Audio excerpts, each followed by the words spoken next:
আয়াত ৫৮ ওয়াল বালাদুত তয়্যিবু ইয়াখরুজু নাবাতুহু বিইযনি রব্বিহ ওয়াল্লাযী খবুসা লা ইয়াখরুজু ইল্লা নাকিদান কাযালিকা নুসাররিফুল আয়াতি লিকাওমিন ইয়াশকুরুন।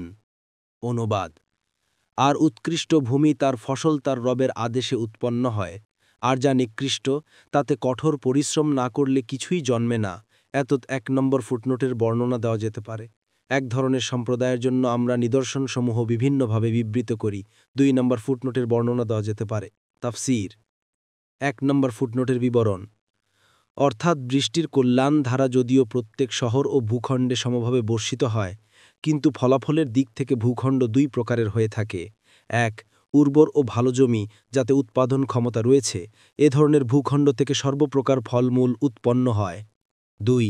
শক্ত ও লবণাক্ত ভূখণ্ড, এতে উৎপাদনের যোগ্যতা নেই, এরূপ ভূখণ্ডে হয়তো কিছুই উৎপন্ন হয় না, আর কিছু হলেও খুব অল্প পরিমাণে হয়, তাও অকিজ ও নষ্ট হয়ে থাকে।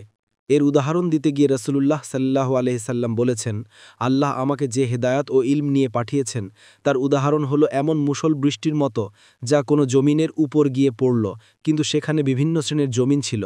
তন্মধ্যে কিছু ভালো জমিন ছিল যা পানি গ্রহণ করল, ফলে তাতে ফসল ও প্রচুর ঘাস জন্মালো। আবার তন্মধ্যে এমন কিছু নিম জমিনও ছিল যা পানি আটকে রাখতে সক্ষম হয়েছিল, ফলে আল্লাহ তার দ্বারা মানুষের উপকার করলেন, তারা তা পান করল, ফসল সিক্ত করল, ক্ষেত খামার করল। আবার তন্মধ্যে এমন কিছু জমিনও ছিল যা শক্ত ভূমি, যা পানীয় ধারণ করতে পারল না, কিছু উৎপন্নও করতে পারল না। ঠিক এটাই হলো ওই ব্যক্তির উদাহরণ যে আল্লাহর দ্বীনের ফিকহ তথা সূক্ষ্ম জ্ঞান অর্জন করেছে, আর আল্লাহ আমাকে যা নিয়ে পাঠিয়েছেন তা তার উপকারে আসলো, সে তা নিজে জানল, অপরকে জানালো। আর ওই ব্যক্তির উদাহরণ যে এর প্রতি মাথা উঁচু করে তাকালোই না, আর আমি যে হেদায়েত নিয়ে এসেছি তা কবুল করল না।